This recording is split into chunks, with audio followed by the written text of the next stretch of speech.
Welcome back to Part-Time Disc Golf. Today I'm going to test out 3 4-speed overstable discs. So get ready for some hyzers, and there's a giveaway in this video, so make sure you tune all the way to the very end so you can find out how to enter. Good luck, part-timers.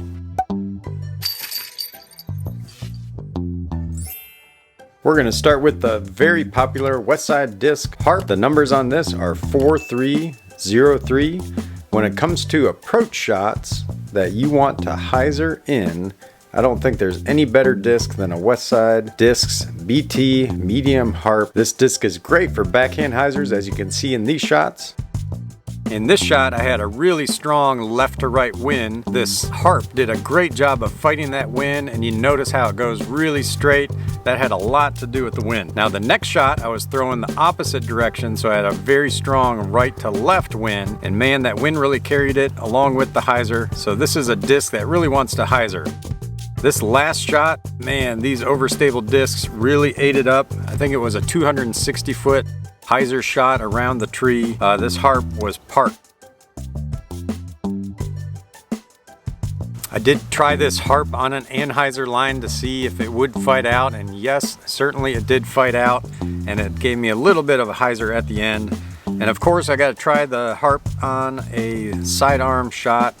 So this Harp did a great job of doing some low approach hyzer shots. For some reason I couldn't get it super high, but it just wanted to stay low. But man, if you're 200 or inside and you need to do a sidearm and get it close to the basket, this Harp in the BT medium plastic did a great job of getting close. So to sum up the BT medium Harp, this is a great approach disc. If you need something to fight headwinds, this will do it for you. Also, if you need to hyzer, whether it's backhand, sidearm, the Harp has been a staple in a lot of pros' bags, and I can see why. What a great disc. Now I'm going to look at the Lone Star Disc Harpoon. The numbers on this one are 4, 3, 0, and 2. And this is in what they call the Alpha plastic, which I'd say is closer to like a Lucid or a Champion type plastic, although not quite as opaque as Lucid or Champion plastics. So this is a really low profile disc, which I like in mid-range. I like a low profile disc, so this felt really good in my hands. And I would say that 0-2 fade at the end is pretty true, because it wasn't quite as overstable as the Harp, but man, this still was pretty overstable.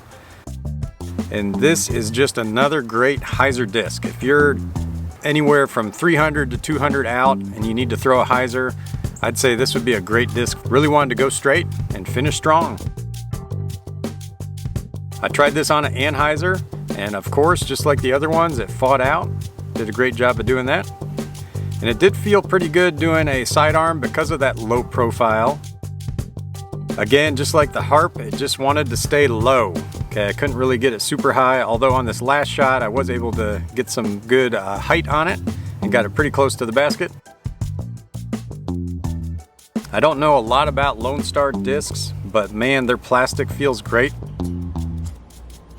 So to sum up the Lone Star Discs Harpoon, this is a great low profile mid-range. And if you want a Harp type disc, but you think the Harp is too deep, or you think the Harp is just a touch too stable, I think this Harpoon basically fits that slot for you.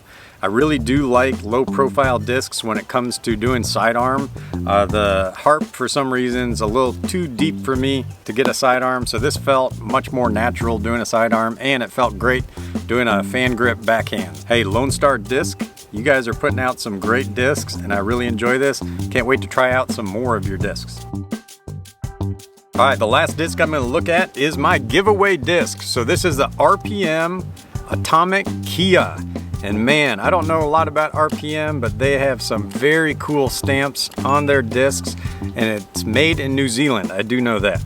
All right, numbers on this one are 4303, which is the exact same numbers as a Harp.